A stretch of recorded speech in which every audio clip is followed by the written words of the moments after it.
at all that money, yeah, the money that they spend. Take another look now and take some time for hemp. I know cut trees for paper, cause it hurts the environment.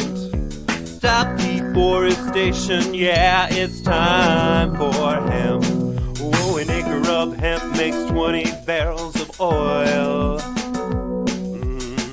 No need for pesticides to poison all our soil. People got no food, they got no clothes, they got no rent.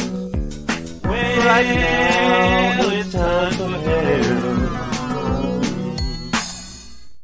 Thank you for taking Time for Hemp. I'm your host, Casper Leitch. You are listening to Time for Hemp all around the world on a variety of social platforms. If you like our program, please make it a point to share it with your friends. Hit the like button below if there is one. And by all means, let everybody around you know how important it is to take Time for Hemp. We are kicking off the show today, focusing on veterans of the military. And we have an amazing representative on the program today. Bryan Buckley will be joining us. We also have, as usual, the joint host, Byrne, here on the program. He is the resident joint host on the big broadcast and handling the controls and making this thing run smooth as most people smoke good herb is our friend Al Graham. And he's also going to be acting as a joint host on the big broadcast. And don't forget, anytime you hear the word joint on the Time for Hemp segment, hit your pipes, your bongs, your vaporizers, your vape pens. Hit whatever it is that you hit to take Time for Hemp. I'm going to turn the big broadcast over to our resident joint host, Al Byrne. Al? Resident. Is that what I am? I'm the resident? Resident. Well, that's what they referred to Ed McMahon on the Johnny Carson show. He was the resident joint host. Well, then that's a compliment. If it's Ed McMahon that I'm going to mimic, that's fine with me. He was a great guy. And by the way, was a Marine officer. Again, I keep putting out a lot of really neat people in our society have done some really neat things, have been in the military, and I think learned a lot of skills in that regard. I know I did. I went to Notre Dame and I spent 4 years in ROTC. So, my youth was certainly, involved with military history and military bearing and the concepts of honor, et cetera, et cetera. And I think those were all worthwhile traits that they were given to me freely. And I took them, and I'm glad I did. And a guy that we're interviewing today had the same kind of path. We were both college athletes. He went in the Navy, I went in the Army, and we both saw combat. So in that regard, we had a similar background until his military career was ended with serious wounding. But I'll let him tell you what he wants to. And so I'm going to introduce a guy that I've known for several years, 6, 7, maybe. We've known each other more so lately. His name is Bryan Buckley. He has quite a resume, which we'll start off with on the veteran issue. So Al, bring Bryan in here, please. There he is. That's my friend Bryan Buckley. Hey, Bryan. I want you to give us the basic thing. I grew up you grew up somewhere, and tell, where did you grow up? I know you were a football player in college. You can brag it up. Go ahead. And then you got the Marine Corps. Good for you. You can brag it up. Go ahead. And just, tell us how it is. And then, of course, when you're done with all that, making yourself look good stuff, the question comes up like, where and how did you find cannabis? Okay. But let me ask you a military question. When I looked at your resume and I realized what my past had been, the term Marine Raider came up. Now, I've heard you use that talking about you and your guys, but I realized that I was served on a destroyer. back in 1965, 66, 67 that was the DD-712, but it was the USS Gyatt, G-Y-A-T-T, Private Edward Earl Gyatt, U.S. Marine Corps, is what the ship was named after. The guy that the ship was named after, he received a Silver Star posthumously, unfortunately, in the Solomon Islands. But he was a Marine Raider. Yeah. Oh, I thought you guys were new. Tell us about Marine Raiders, how they came about, and what do you do with them? No, that's a great question. So the Marine Raiders were formed back in World War II and arguably are the first special operations unit of the United States military. And kind of funny, my aunt, her father was a Marine Raider in World War II. So what they did was they found guys who, maybe physically were a little bit above the average and things like that. My aunt's father was a machine gunner, and they asked them, they're like, hey, you can join this group we're putting together here for the island hopping campaign called Marine Raiders. And we'll give you 3 more days of leave or vacation if you join. And he's like, oh, wow, like 3 more days of leave. That's great. I'll do it. And then he's like, then I'm on Guadalcanal and hell's breaking loose. And he starts thinking, I don't know if I'm going to see these 3 days that they're promising me.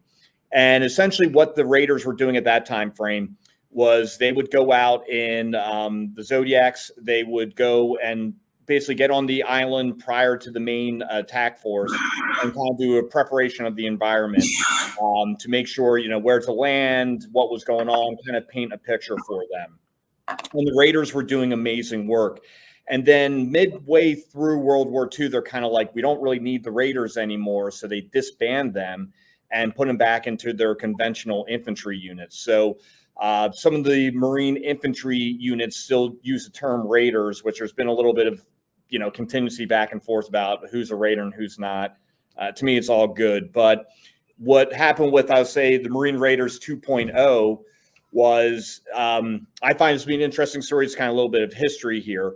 But in 1979, we were doing Operation Eagle Claw, which was the rescue mission to get the hostages out of the embassy in Iran during the Iranian Revolution. And probably most famously is, was it a Checkpoint 1 or I forget what that was called. But anyway, they had a basically checkpoint. They're all landing there. You had Navy SEALs, you had Green Berets, you had the Air Force, and you had the Marine Corps. And they had an in-air collision. I believe it was with a CH-53 helicopter and a C-130 collided, exploded, and the mission was pretty much aborted at that point, and we left. And it ended with basically the Iranians holding up like U.S. Air Force shrapnel and everything. Obviously, an incredibly embarrassing day for America, for President Carter and all that.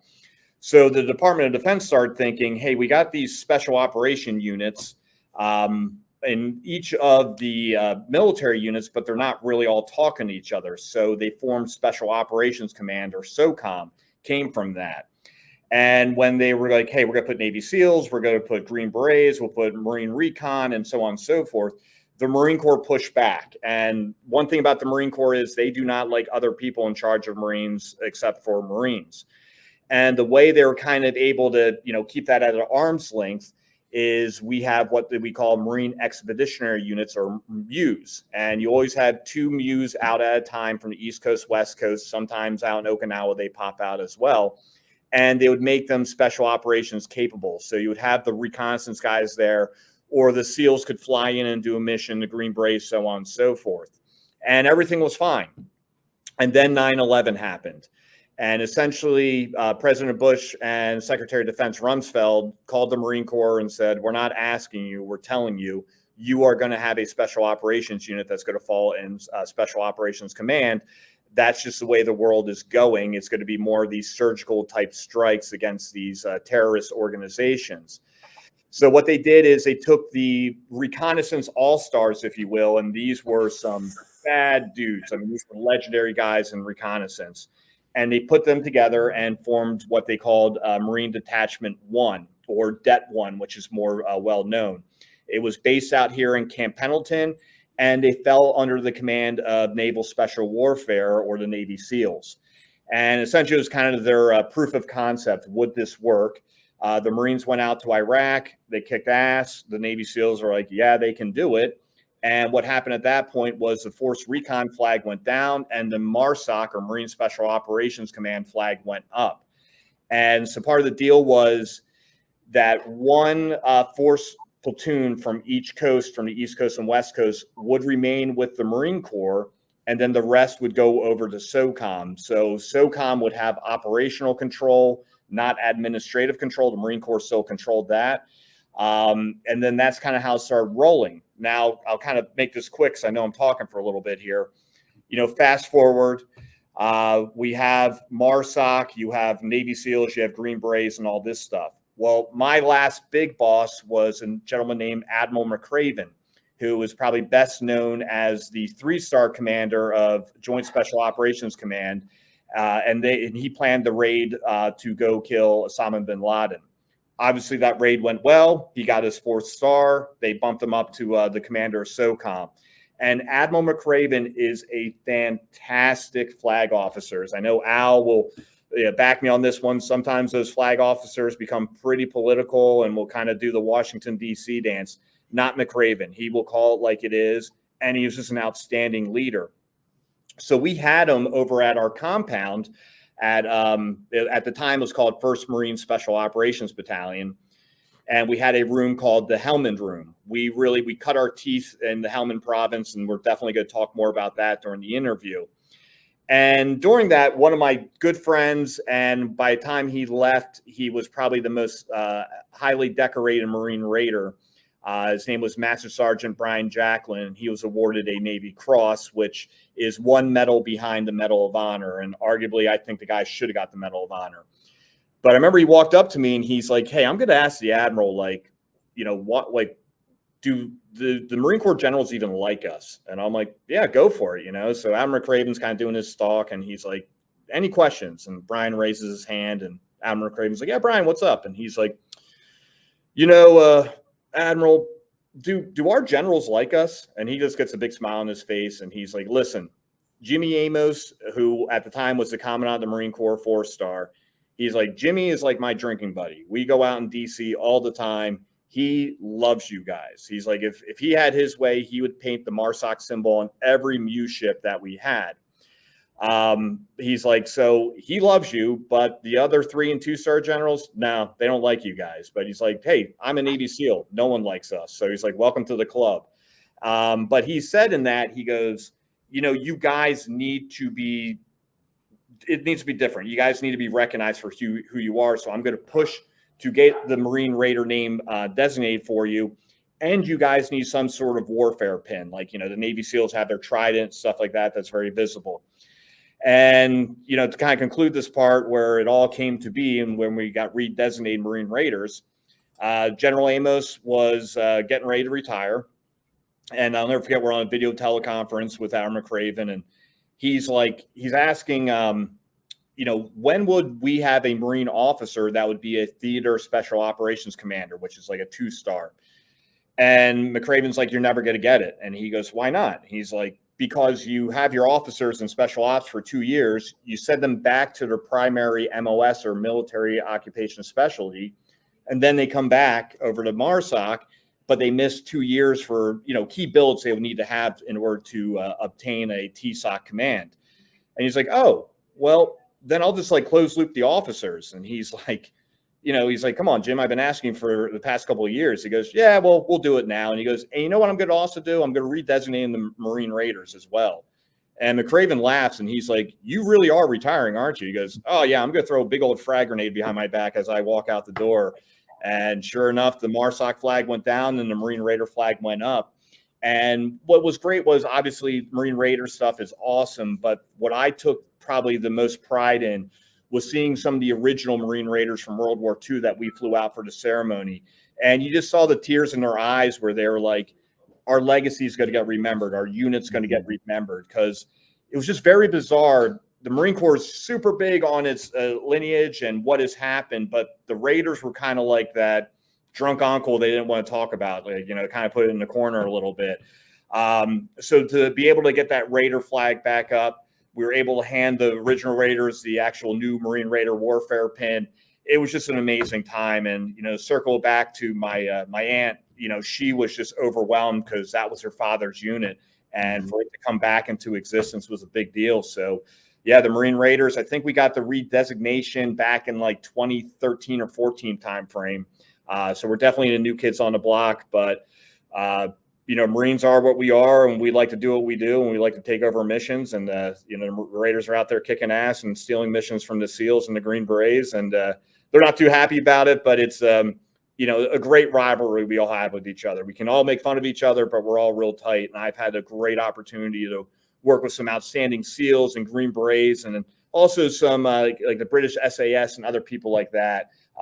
Just really outstanding people that I was able to operate with. Well, I'm sure Private Diet is quite content that you guys are there and doing well. Yes, sir. Absolutely. So listen, you had another life, right? You went to school, you were born somewhere. You played. Give us that little background, and then please tell us how a decorated veteran like yourself in the Marine Corps is representing a cannabis company. Yeah, for sure. I mean, to a lot of people, that's a big step, dude, Yeah. It was kind of funny. It was like, I remember we were in High Times, and like, I didn't know anything about it. It just kind of popped up, and they did like special operations veterans or selling pot or something with the banner. But a lot of my friends text me when I woke up in the morning to these great texts. They're like, Buck had quite the trajectory to go there. Like, athlete, military, next thing you know, now he's selling pot. It's like, how'd that all happen? But yeah, so I grew up in an area called Doylestown, Pennsylvania. It is probably about 30 miles north of Philadelphia. Big time Philadelphia sports fan, which Al can testify to that one. We've had some good back and forth on that. And where I grew up, it was like a football mecca. The high school I went to was a school called Central Bucks West. We were typically ranked in the top 25 in USA Today polls. My last 2 years there, we were top 5 teams. So it was just a juggernaut. And we kind of joked, what the Spartans would do. They would call it the 10-10-1, where the 5 finger or 10 fingers, 10 toes, and a unit. That was good, going to be a Spartan warrior. So if you were a male born in Doylestown, Pennsylvania, you pretty much were getting groomed to play football. And so that's pretty much my entire life as a young Bryan Buckley, was just wholly focused on playing for Central Bucks West High School, and went there, had a really nice career. Started every year I was in that school, won 2 state titles, mentioned before, previously ranked. I think my record in high school was 40 wins with 1 defeat, and that was a 3-year period. And so from there, I'll never forget my junior year, we're playing in the state playoffs, and we're playing this team called Central Dolphin, and their head coach was the former head coach of the Naval Academy. So I had a pretty good game. And next thing you know, my mailbox at school, I'm just getting a bunch of letters from Naval Academy. And my dad is like on top of the world. He's like, oh my God, Naval Academy, this is going to be amazing. And I'm like, not thinking anything about the military. And he's like, come on, you want to do it? And I'm like, Dad, I just want to grow my hair long, drink some beer, meet some girls, play some football. And if I find the time, I'll walk into a classroom. That was kind of the mindset I had at that point. But I ended up going to the University of Massachusetts to play ball. And at that point, I was a 235-pound fullback. And one morning I woke up in September and turned on the TV. I was the first guy up. I lived with 4 other football players, and I saw the World Trade Tower was on fire. And I instantly went back to 1993, and I'm like, man, I didn't think the 1993 bombing was that bad. Like, I had no idea what was happening. Pour a bowl of Cheerios, get a call from my buddy Dave Armstrong, who was playing football at the University of Michigan. And he's kind of like, oh my God, what's happening? Like, do you think everyone's okay at home? And I'm trying to catch up to him. Like, what are you talking about? And that's when you saw the second plane hit. And for, definitely my generation, that's when we kind of lost our innocence. We knew at that point we were under attack and things were going to happen. So during that day, I was kind of, some tactics were going on, some weren't. Eventually we had to go down to the football complex for practice. Inside the locker room, we had 3 big screen TVs. Obviously, we had the news on. I believe we had around about a dozen guys from like the New York City area. And this is when, we kind of have to age ourselves a little bit for some of our younger viewers. Cell phones back then weren't what they are today. We were still pretty much attached to landlines. So these guys couldn't call home or get in touch with anyone. Jumped up on the trainer's table to get my ankles taped up. And the trainer's like, Buck, I don't think we tape up today. And I'm like, all right. So I just kind of walk back in the locker room, sitting in my locker watching TV. And our coach comes in and, talked about having a practice. And one of the captains stood up, said, Coach, I don't think we go today. And he's like, nope, that's fine. He's like, guys, go home, call your loved ones. Obviously, you can see how things can turn pretty quick here.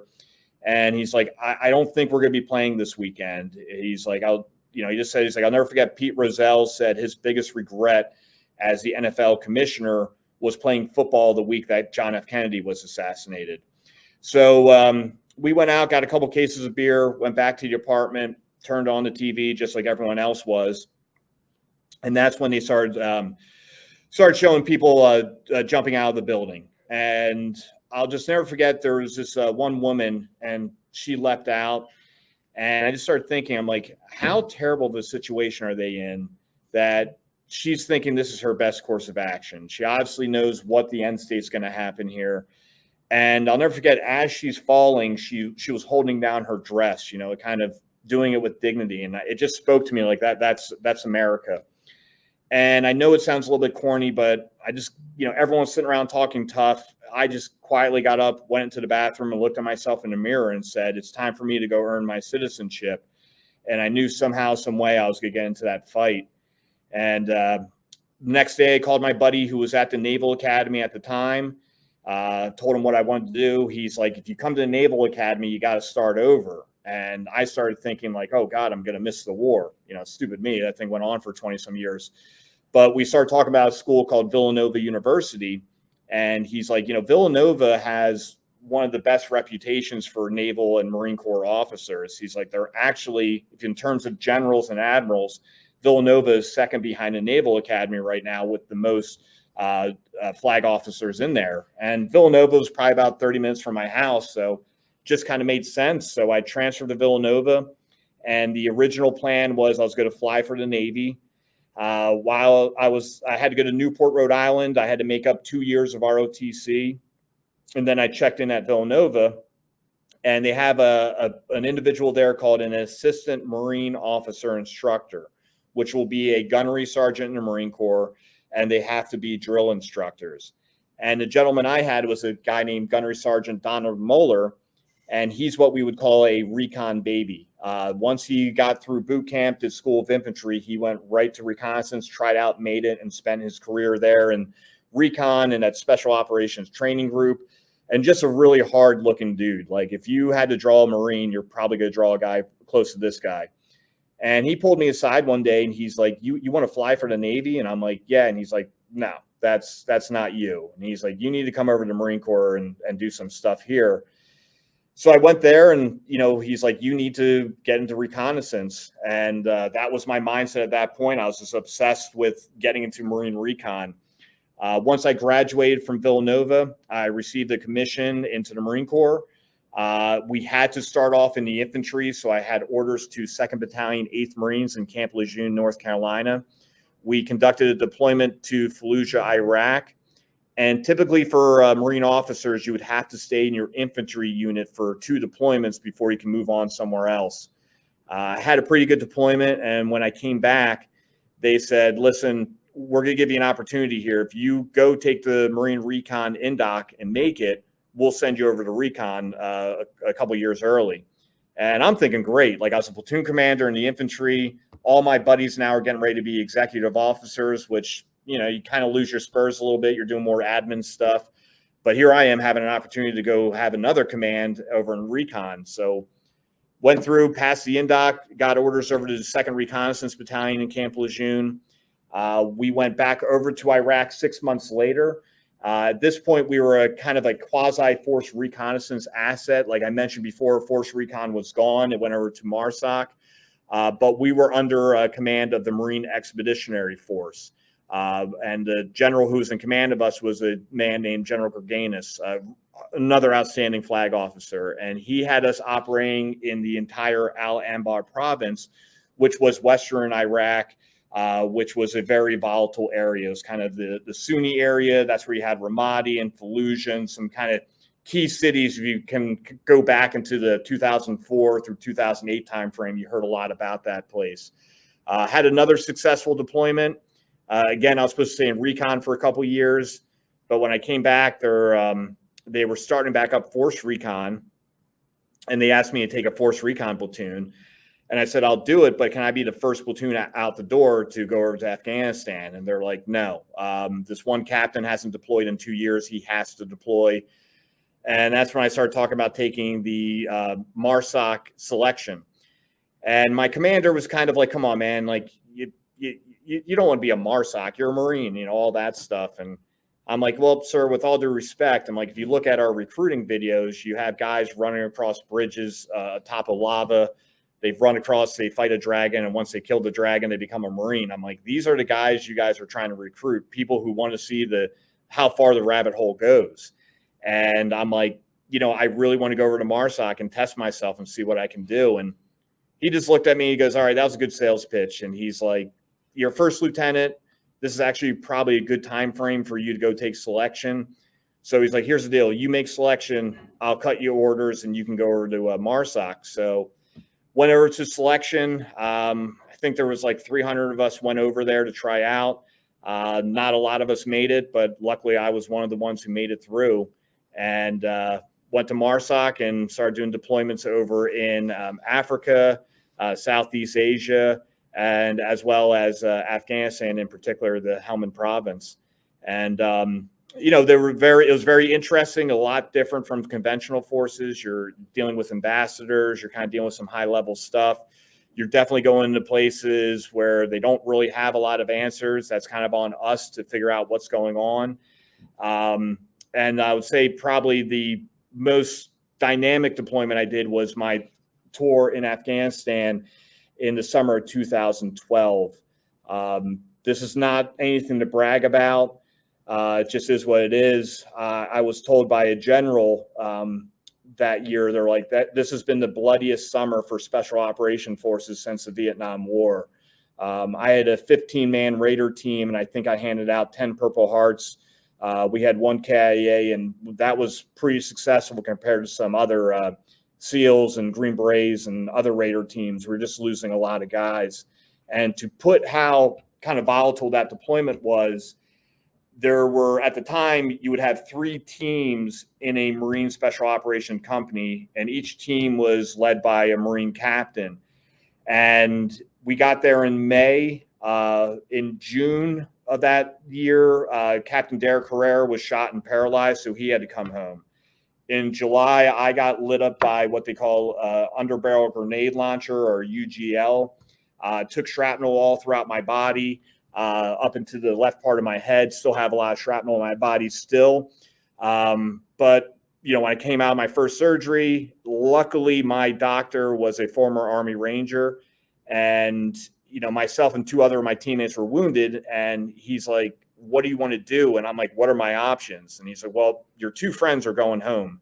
They want to send you home, but you're my patient. If you want to stay, I'll keep you. And I'm like, I'm staying. And he goes, I figure you're going to say that.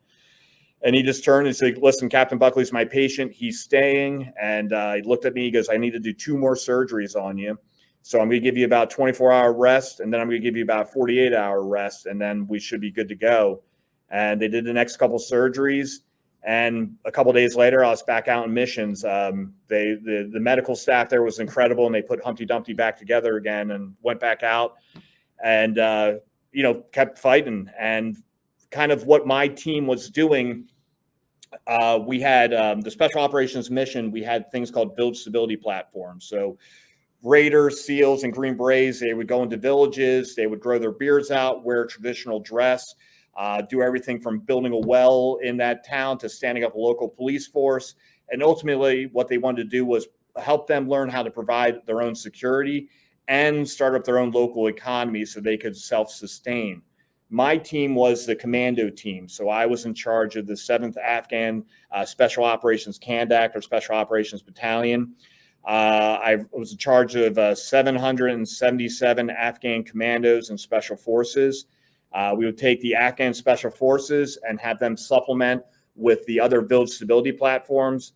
I would take the commandos out, and we built them like Army Rangers. They weren't there to hug or kiss or shake hands. They were there to smash. And we would go after Taliban high-value targets, or we would go support the village stability platforms to give them what we would call white space. The Taliban loved to fight us, so we would fight the Taliban and allow a little bit more freedom of movement for the VSP teams to maybe set up another police checkpoint and things like that. And unfortunately, later on that deployment, it was towards the end of October, our insert platform was the 160th Special Operation Aviation Regiment.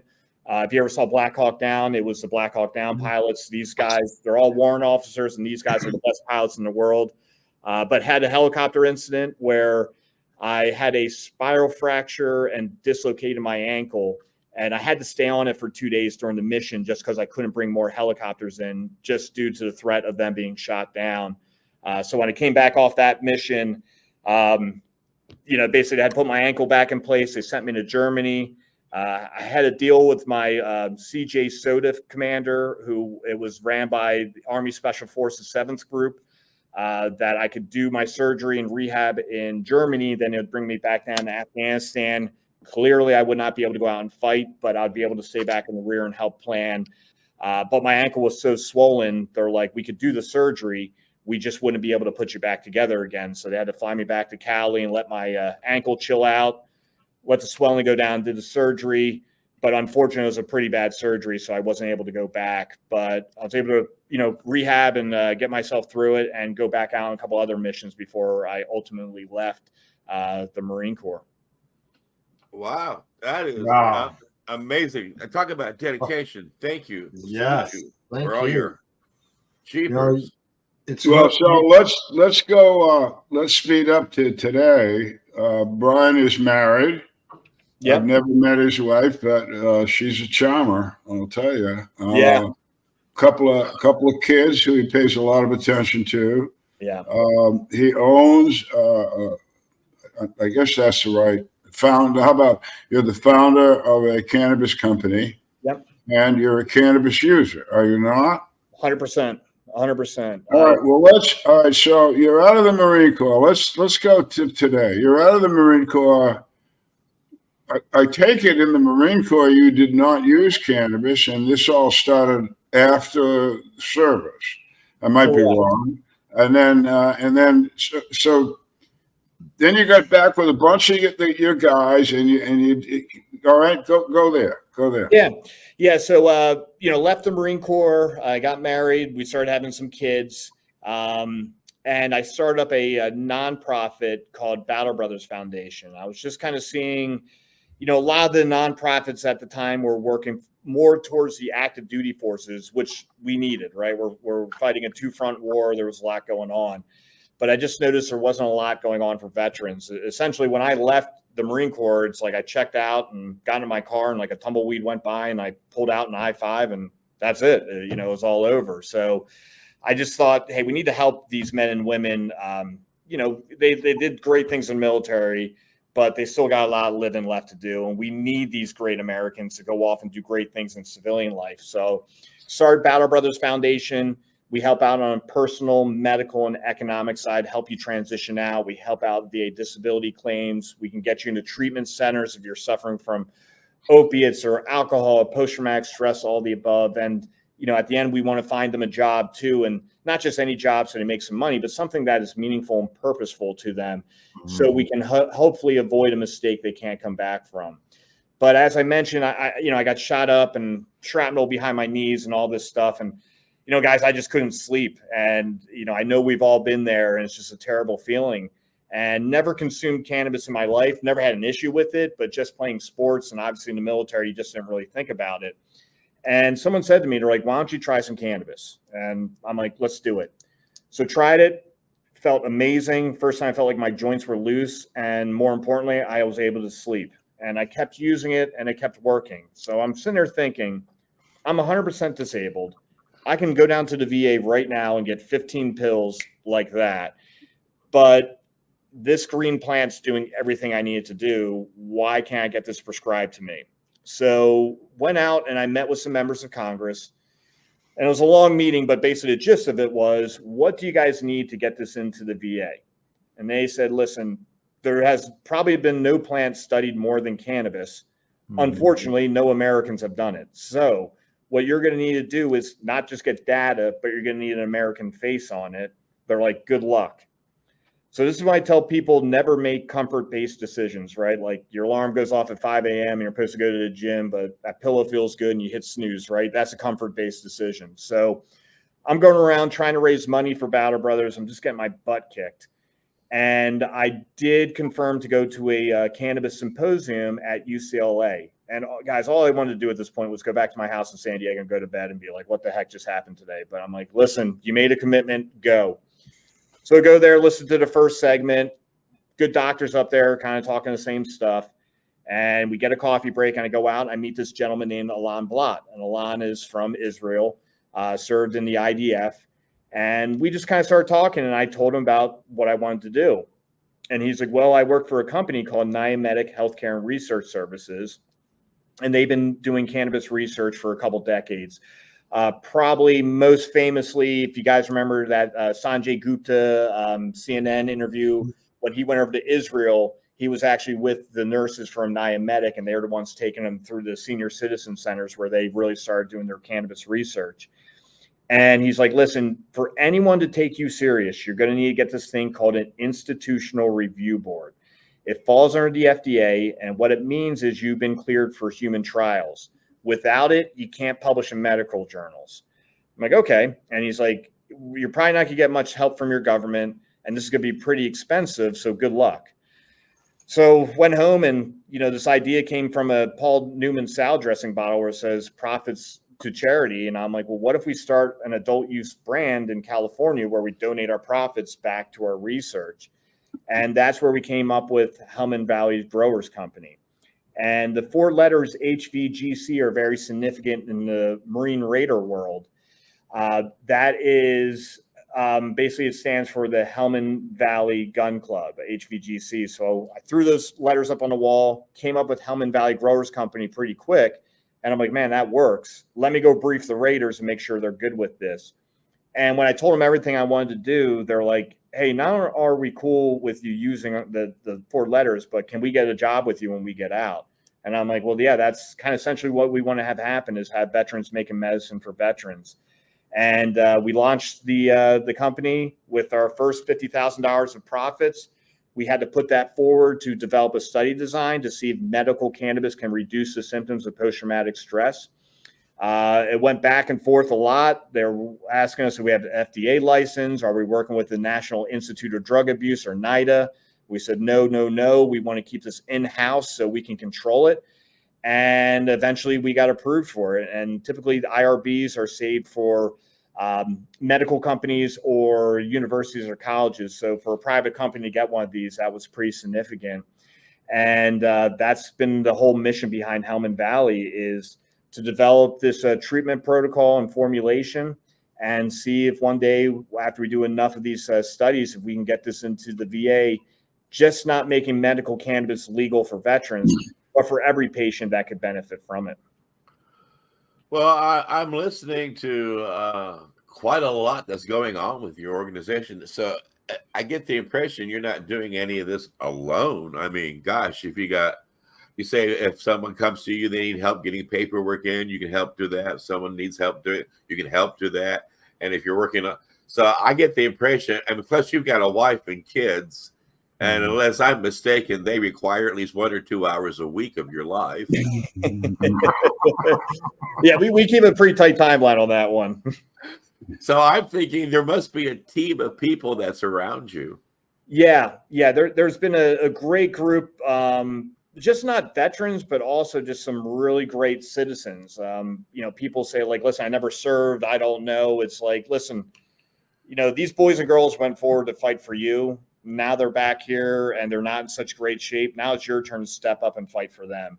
You know, they went forward to go fight for your American dream. Now it's time for you to fight for them so they can go live their American dream. Well, So tell me about your team. Who makes your product? Who gets it out there? Who helps you with the paperwork? Who helps you with your research? Who helps you with all the things that you do? I mean, yeah. So on the research side, we're working with a company called Niametic that I mentioned before. The gentleman leading this steering committee is a man named Dr. Victor Novak. He's an Israeli. Obviously worked with Dr. Meshulam. And he also at one point was in charge of Harvard's Clinical Research Institute. So really a big name. He's done a bunch of FDA trials. So he's the one really kind of guiding us of how we need to get this done. Because let's be honest, pharmaceutical is a big lobby group, and they're very powerful. And I tell people, you don't get elected by people, you get elected by money. And he's like, listen, if we call this like we're going to cure post-traumatic stress or do something like that, he's like, the American psychiatric units will just stomp us out. They're going to crush us before we even get going. So we kind of have to be a little bit meticulous how we're doing this. And one thing I failed to mention was once we got approved for the Institutional Review Board, we're able to bring UC Irvine as our principal investigators. So essentially you'll have Israeli doctors working with U.S. veterans and American doctors saying, yep, that happened. And it was kind of, it was a little difficult on that side because they didn't want to have, touching THC. I mean, now they're thinking about all these federal grants or their university gets. But through working with lawyers, we basically came up like, you guys are essentially in an observational role. You're not touching anything. So you're not really handling THC. And that's how we were able to kind of do that little cutout to get them to approve it. And then, we got, some great groups that we're working with that we've partnered with. Right now, we've actually just launched a hemp line and working with a really great group called Smile and Wellness. You can actually go on their website and purchase some of our Delta products and things like that we have, and we can mail it right to your house. And on the Battle Brothers side, we got a great group of just awesome people. We got doctors from Stanford. We got former military officers. I have some of my family as part of it and some of my friends. So it's really been a great kind of call to action where people have rogered up to help out. And listen, this has been very difficult. I thought it was going to be a little bit more smooth and everything will be a little bit easier. You guys all are in the cannabis game and you get it. It's a really uphill battle and people are actively working against us, but I'm not deterred. This is the most important, besides my family in the professional sense, this is the most important mission of my life. I've not taken one red cent for me. I've been living off my disability since 2016, and that's all right because this is bigger than me or bigger than any one individual. We need to save the lives of these great Americans that raised their right hand and went forward to fight for us. Yeah, Jack here is a testament to the fact that nobody ever got rich being a cannabis activist. Very true. Very true. Yeah, but again, as veterans, and certainly you are a shining star on this, is that when all three of us here took an oath to defend the country, we took it, we lived it, and there's no expiration date. No. You see, that's the thing. And I think what a lot of people don't understand about veterans is that, until we just die, you're going to have to deal with us. and that may be in a positive way or a negative way or a neutral way. But the idea is guys like Casper and I hope me and certainly Bryan are still serving. Mm-hmm. And it's in service to your country, I think is, obviously it's a wonderful thing. You've sort of gone beyond, and we've talked about these IRBs, and we've talked about the fact that, and this is true, folks. Cannabis is the most studied. It's a plant, right? It's the most studied plant on earth. There's this word, look it up, it's called hubris, Hubirs. And this is what Bryan's talking about.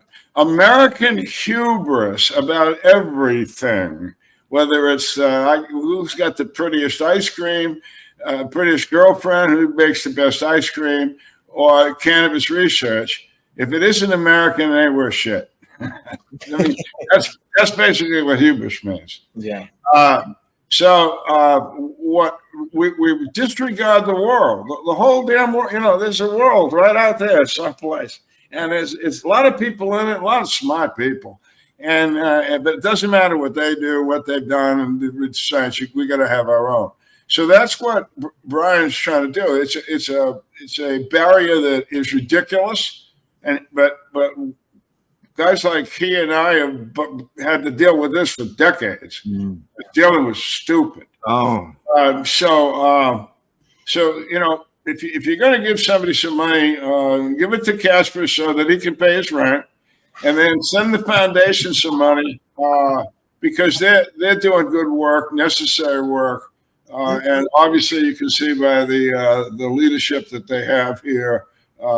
It's all going in the right direction. And I really like the fact that you got some ex-Marines and you're giving these guys jobs in a really credible way. Yeah, I'm reading here in Bryan's bio about how the company, the Helman Valley Growers Company, profits go towards veterans research for medical purposes. Is there some stuff that you'd like to mention? Some of the things that you guys have been involved in far as research in order to help with all this? Yeah, sure. So the big research, obviously, we're doing the institutional review board that I brought up. So that's kind of the big part. But other things that we're doing is, we help out VA disability claims. So a lot of times the active duty guys, and I'm sure you guys went through it when you were walking out the door, you're doing your final physical and you're kind of like, hey, whatever. And they mail you something. You're like, you're 60% disabled. You're like, oh, okay, fine. And they mail you some money here and there. I started noticing, I'm a Purple Heart recipient. Trust me, I did not want George Washington's ass on my chest, but it happens. They designate me at 80% disabled. I'm like, fine. And a lot of my buddies who are Purple Hearts were at 80%. Well, I'm not knocking admin people. We're all part of a big machine, but I'm just noticing people that might have not been out there fighting are walking out 100% disabled. And I'm like, what's going on? They're like, well, they heard a story about this, or they saw this when a guy came back or something.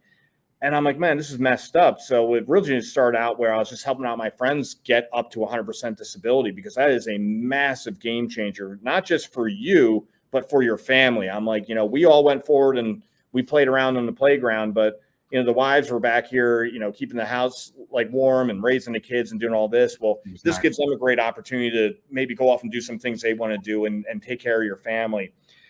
So we've had some really great success with that, especially like my friends in Texas. If you're 100% disabled, you don't have to pay property taxes, and that's where they get you in Texas. So, we got friends who are literally saving $25,000 a year just because they're 100% disabled. Some of the good things that we've been able to do is help veterans who are suffering with alcohol or opiates or post-traumatic stress. One big thing I tell everyone, and it's really difficult, I had a veteran, Army veteran, and turned out one night, he was struggling. I've been working with him. He was up in a Motel 6. Basically his family life was falling apart.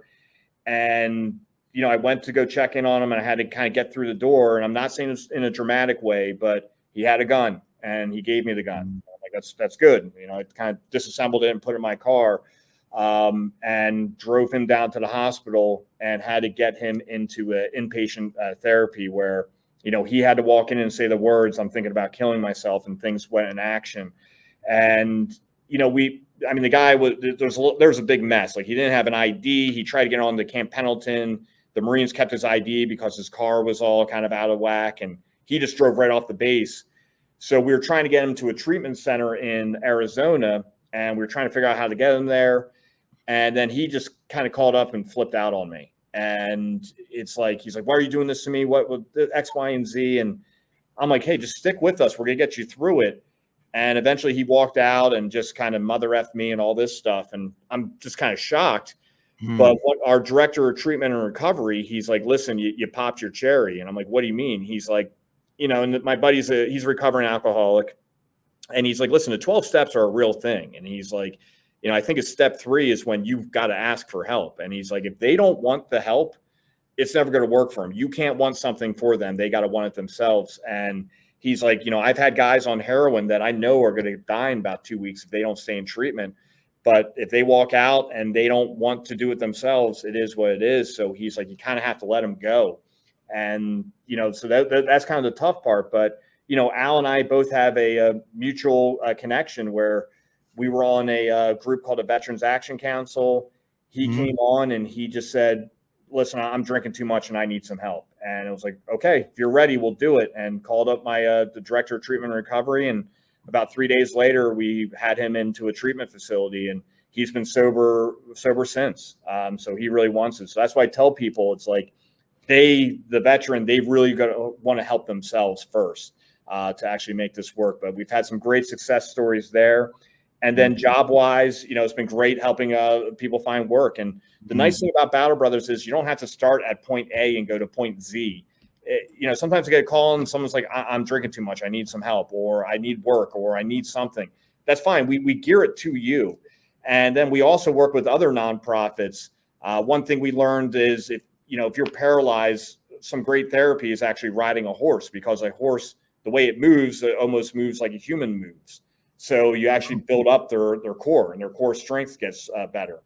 I'm not going to go start a horse farm, but if we can send vets and I can send that farm $5,000, we're going to do it. So we kind of like to work that as well. Again, just to meet the needs of that individual veteran so they can go forward and do some great things for our country. It sounds like you guys are doing some great work. There's no doubt about that. I'm trying. We're trying. Well, Bryan, is there anything that you'd like to cover with us before we wrap up here? Yeah, I mean, obviously, you've given us incredible background information on what's a Marine Raider. Wow. Yeah. But I just want to point out to those folks that don't know, especially our Canadian viewers, the U.S. Marine Corps is part of the United States Navy. It's not its own force, and that camaraderie between the two is fierce. Yeah. We in the Navy have the responsibility to take care of those guys that are getting on beaches and in holes. Yeah. And that's what our big guns are for. And we sit there waiting 24/7. If you need us, we're there. They know that. And then they take care of us too. It's mutual, is what I'm saying. It's a hell of a good relationship, and the guys that do that kind of work are always special. No matter the Air Force, Coast Guard, or whoever the hell they are, they're cutting edge guys, highly trained women, super people serving the country. You're our first veteran interview for this cycle of Time for Hemp, and you certainly set a standard. Thank you very much. I appreciate it, and I mean, you guys are legends, so just being here with you guys is quite a treat for me as well.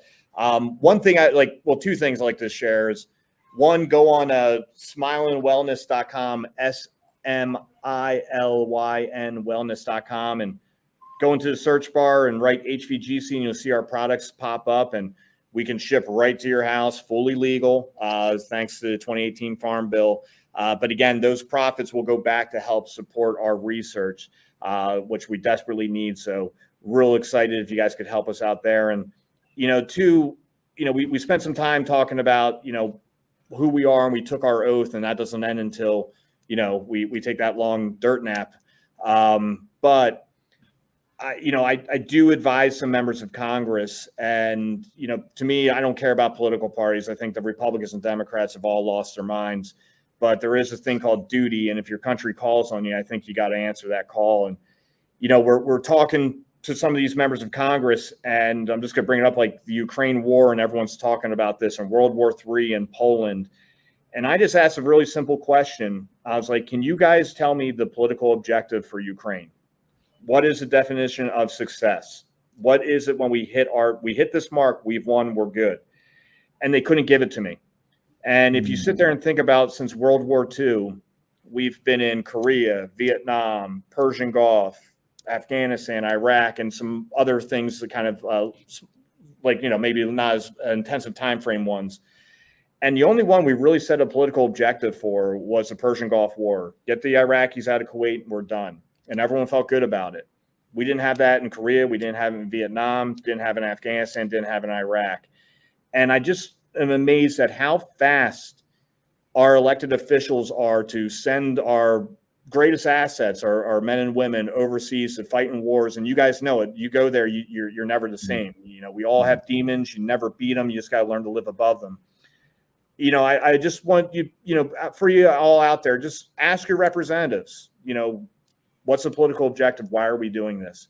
And it's just very unsatisfactory for them just to kind of send them out there to essentially fuel the military industrial complex and to maybe, disrupt some families in their lives and things that will never be the same. So I think it's our part. We are the government here. People forget that. And I think it's time that people need to challenge their representatives to make sure that we're doing the right thing for the right reason, not just whatever might be popular on the news or something like that. That's really been bothering me the past couple of months, and apologize. Didn't want to get political with you guys, but I kick myself if I walked away not saying that. But I think we got to do a little bit better of a job here. I agree. I also feel that one of the aspects that people in the military share is their desire to be used as a vessel for freedom. That was something that I felt growing up. I always wanted to help somebody become free, either be free from an addiction to a vice that was killing them, or free from a horrible relationship, or make sure that our freedoms that we so much treasure here in our country are preserved. And I've noticed that when I go into areas where there's former members of the military who are breaking bread, they still have that air of let's be used as a vessel for freedom. Mm-hmm. So I appreciate and respect that you have continued to be a vessel for freedom. Thank you, Bryan. Thank you. Yeah. And that's true with Al Graham and Al Byrne here on the Big Broadcasting Network. We are vessels of freedom, free to smoke, yes, free to enjoy herb, free to have fun. Al Byrne and Al Graham, I'm going to let you both have a say goodbye to the audience moment. We'll start with Al Graham first, and then we'll go to Al Byrne next. Al, what do you want to say to the people out there? Yeah, well, hey, everybody. Bryan, thanks for coming on to the broadcast here and sharing your story. I know that you could probably do 20 more of these broadcasts, just sharing the stories that you've been through and the experiences and stuff like that. For somebody like myself, I've never, I'm up here in Canada. I've never been involved in any of the wars. And when you're telling your story like you did today, it took me back to some of the stuff that I was seeing in the news or reading in the newspaper. And I saw the name of your company and the information on your bio. To me, you spent some time in hell. Mm-hmm. And you're here today to be able to tell us about your story. And believe me, it was upsetting, but I'm still here. Thanks, Al. Yeah, and I guess it's my time to say thank you again. We'll talk. Bryan and I will talk often, and we have, and we will. And he doesn't need my mentorship anymore. He's on his roll. But again, Bryan, thanks for coming by. Thanks for telling what you do. I'm hoping that the audience that we are going to try and talk to will be beyond the veteran community. Not that your story isn't important to them, but certainly to me, like Al Graham indicated, that these kind of shows put a different, they remove some stigma. Correct. I think is the best way to put it. Too much misconception, too much myth about everything. And so I appreciate your honesty. I appreciate you, as a guy. You certainly lived up to everything a Marine Corps officer looks like on the poster board anyway, huh? Mhm. Except now the beard, I don't know. We'll get it. All right. Well, thanks again, man. We'll talk soon. Yes, And sir. everybody thank Captain Buckley, U.S. Marine Corps, retired. And I do want to remind people out there to hit the like button below if there is one. Share us with your friends. It has been said many more times than I ever want to think about. Everything old is new again. And I can tell you, we are old, but we are new again. We do have a large archive. We want you to visit, share, and pass around. We also are going to be doing new broadcasts like this. We're learning how to operate the technology at our fingertips, and we hope that our broadcasting does get better. And the only way we're going to be found is if you let everybody around you know how important it is to take time for hemp.